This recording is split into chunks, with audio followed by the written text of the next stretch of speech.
Boom butter, my pockets getting fatter. Hi guys, welcome back to my channel, The Wealthy Mindset. It's yours truly, Money Making Mitch.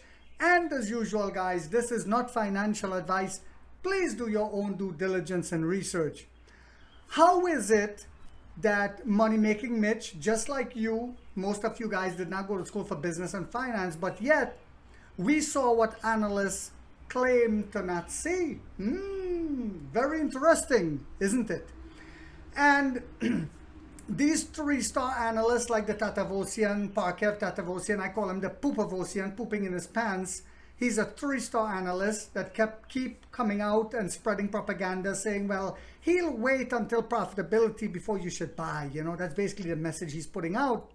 But yet, how could we see that NEO is putting everything in place little by little to where it's going to get to a point where they cannot stop us? It's going to be a volcano that erupts and where we dominate the landscape. It's going to get to a point where they'll say, wait a minute, oh my God, is that another NEO swap station I just saw down the street on I-95 in Philadelphia? Oh my God, I just passed another one. Oh wait, is that a NEO store? Oh, is this a NEO tooth pen? Is this a NEO book? Yes, we're building a lifestyle brand. Before I get into today's subject, take a look at this clip and then we shall continue. The IMF has raised its growth projection for China for 2024 and 2025. What's driven that decision? So we've upgraded China's growth by 0.4 percentage points for this year and for next. So we have growth now projected at 5% for this year and 4.6% for next year. There are two main drivers for that. The first is the better than expected first quarter GDP numbers that came out for 2024. That is lifting up our growth projection. And the second is we have incorporated some of the newer announcements that have been made on the policy front. So those are the two main reasons for the upgrade. But some say 5% is actually out of reach for China. They say private sector sentiment is still weak. The property sector is also in the doldrums, 16 million homes still unsold, and some point to China Vanka under a lot of financial stress. At some point, Geeta, that is likely to weigh on confidence, weigh on sentiment, weigh on growth as well. What's your take on that? So China's economy is continuing to recover. So we certainly are seeing that consumption is recovering, but still it has some ways to go. The strength we're seeing in public investment remains. Private investment is still weak, mainly because of the weakness in the property sector. So we are seeing signs of recovery, but yes, there is still more that we need to see more evidence of that. But I think despite that, we do expect that growth will be around 5% this year. What more needs to be done? So firstly, I would like to recognize the policy steps that have been taken. I mean, the recent announcement, which involves upgrading equipment of firms, but also consumer goods of households, that can help. But yes, in our view, more will be needed. And so specifically on the property sector front, I think what would be very helpful is to deal with the problem of pre-sold housing. So there are a large number of houses that have been pre-sold but have not been completed. Here, we see a bigger role for the central government to come in and to deal with that, to be able to complete those pre-sold houses. Because when that happens, that's going to help household confidence, which is really essential at this time, and also will help with the exit of non-viable developers. Secondly, in terms of providing support, while overall we think that there should be a fiscal neutral stance, I think it is important that the spending goes in the direction of helping low-income households, because they are the ones who are able to consume more of that additional income, and that will also provide a boost to the economy. How are you assessing other risks? Some say that there's a risk of a new trade war. Of course, we heard from G7 finance ministers calling out China on its trade practices. We have the U.S. saying that it will reimpose those tariffs expiring, and we have China itself saying that it might impose 25% tariffs on imported autos from the U.S. as well as Europe. How might this play out? How might it impact China's economy as well as the economy of the world?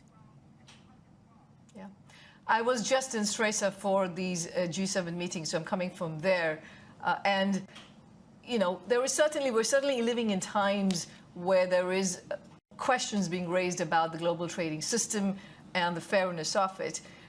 The IMF, as a general rule, we are strongly in favor of an open rule-based trading system, and therefore any disputes that countries have with each other, we believe, should be handled through the multilateral trading system, through the WTO. Now, there are concerns that are being raised. Industrial policies is something that comes up in conversations everywhere. Many countries deploy industrial policies. That has implications not just for their own resource allocation, but also potential spillovers to the rest of the world. And that is generating risks of greater fragmentation. But here's where we think it's critical for countries not to move unilaterally outside the multilateral trading system to address this, but to work with each other to strengthen the trading system, to come up with better rules of engagement when you have countries using subsidies, so that there's a common agreed principle on how to deal with these kinds of issues. You talked about industrial policy overcapacity. That was one issue that was raised to us by Le Maire in an interview with Bloomberg. He says that perhaps cheap Chinese goods will be detrimental to the whole global economy. How are you assessing that? So firstly, I think when we are looking at China, we should just step back and recognize the macro situation. So the fact that overall demand in China remains weak. We still have a negative output gap predicted for China. So in an environment where there is weak demand, of course, that's going to generate imbalances, and that's where action needs to be taken.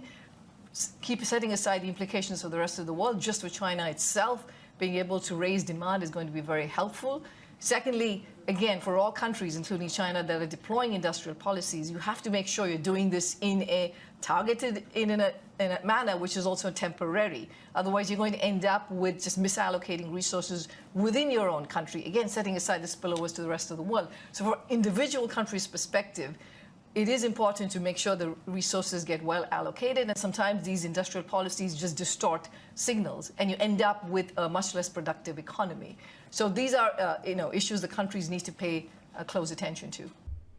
Okay, guys. So as Rivian expect a second messy quarter, that's how they're saying it, it's going to be very bad for them.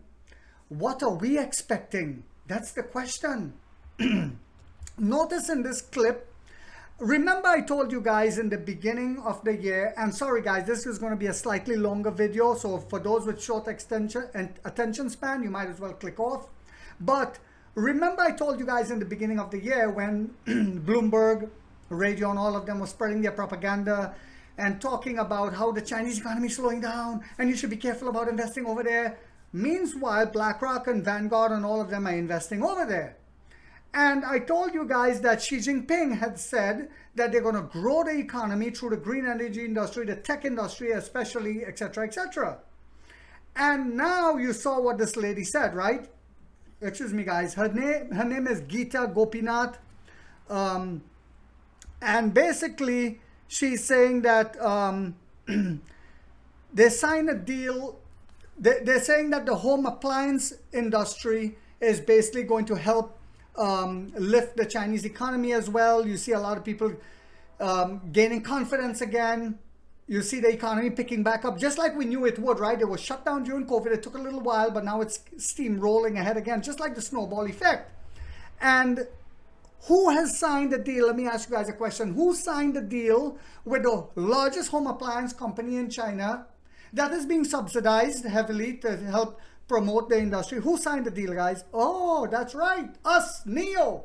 So when the shorts are coming out to spread fear on my channel, I say to them very nicely, shut your mouth, boy. Pull your pants up and be a man for once in your life. So also, notice how the Bloomberg moderator tried to debunk what Geeta was saying. And she's actually the deputy managing director at the IMF. So notice how she tried to debunk Geeta and failed. Also, notice how she tried to mention the talk of trade war. And I love how Geeta talked about the WTO, which is the same thing China was talking about. World Trade Organization, where there are certain rules that we're supposed to abide by. And she also spoke about it should be multilateral, not unilateral. This is something that the administration here keeps pushing, a unilateral trade type thing where we make the rules up as we go along. And she debunked the whole idea of cheap Chinese goods. So I love that, and I wanted to show you guys that. And also, remember, now that we're getting into the meat of today's subject, of this video subject, remember that they were talking about trade tariffs in Europe, but Germany, Sweden, I showed recently in one clip, and Denmark, we know Hungary, and a lot of countries in Europe are not going along with that nonsense that Ursula von der Leyen is trying to push in order to slow down climate change yet again. So this is why you see Emperor Lee going into Europe and expanding and just opened that NEO house. And I expect a big deal to be announced again, yet again, come on our earnings call coming up next week. I believe it's on the 6th.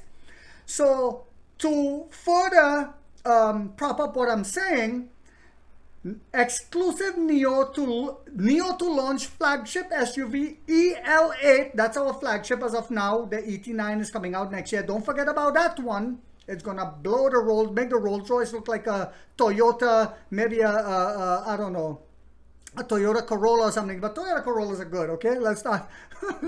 So anyway, NEO to launch flagship SUV EL8 in Europe on June 13th. So Emperor Lee, you have to understand this also, guys. Certain things are said for the media and certain things are said and negotiated in the background. So bear that in mind very carefully. Saudi Arabia already opened up Money Making Melvin, as I'm talking to you guys in Florida, just sent me a clip where Saudi Arabia is also opening up stores. BYD is opening up stores in Saudi Arabia. It just started, right? Guess who's following? NEO, the boogeyman.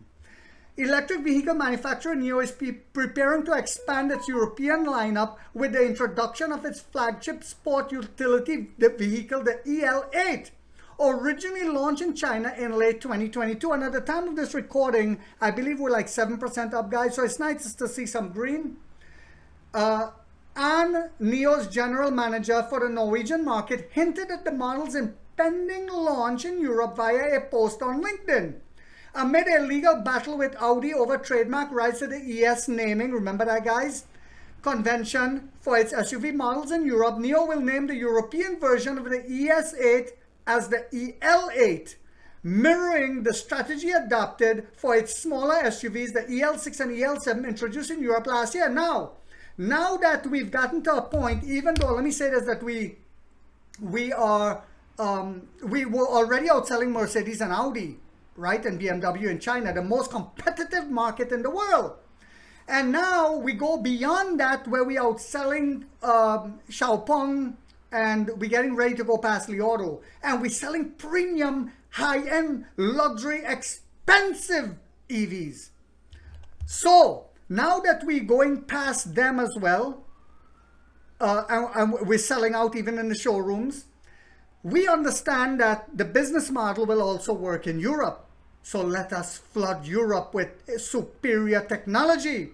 I am jealous of the Europeans, my Irish friends, my French, my Norwegian friends, all of you all. You all are lucky, man. So we understand the business model works. We saw after, what is it now, 45 million swaps and counting. And as we put more stations, the people are just, they want them, right? We saw that the business model is a winning business model. This is why I say to you, why are you pooping in your pants? This is why Money Making Mitch keep buying the dip. I missed the boat on Bitcoin at the very, very, very beginning. I didn't know even how to buy it. But we missed the internet revolution. We missed the oil revolution. Are we going to miss this one? I say no. I am not. And I know my subscribers are not. So the revamped EL8 unveiled at NEO's annual event in December 2022 boasts two motors with a combined peak power output of 480 kilowatt, propelling the vehicle from 0 to 100 in just 4.1 seconds. The model marked a shift to its second platform and arrived in the market in China in 3 distinct versions. The 3 versions is the standard model, the executive edition, and the signature edition. So I believe we're going to be releasing all of them in Europe as well. In its home market, the all-new ES8 starts at $68,700 US, and the most upper version starts at $82,500. NIO plans to stage a coordinated launch event for the EL8 across its showrooms in Germany with the date set for June 30. Notice again, Germany, according to the information on the NIO app. And I'm not going to go into the whole article, guys. This is on CNEV Post. But before I forget, I also wanted to mention that someone did an article. It was a perfect article talking about how the trade tariffs and all that is not going to work in Europe. And also they talk about how battery swapping is working.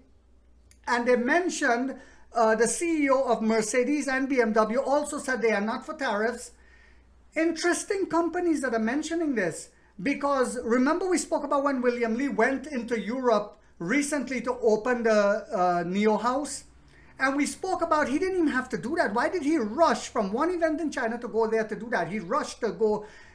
It is because, and then he had a suit with him but never wore it. Are we expecting a BMW Mercedes partnership as we continue to expand into Europe? Food for thought. We invest a lot of times when it's a new company based on future projections, and that's how we make our bread. So I hope you guys found this video to be informational, inspirational, motivational. If so, guys, do not forget to hit that thumbs up. It takes a lot of time to do these videos and editing and research, guys. Also, if you haven't yet subscribed, you might want to think about doing so, because in this channel, we are waking up the middle class to finally get a piece of the pie. And like 50 said, we get rich or we die trying, guys.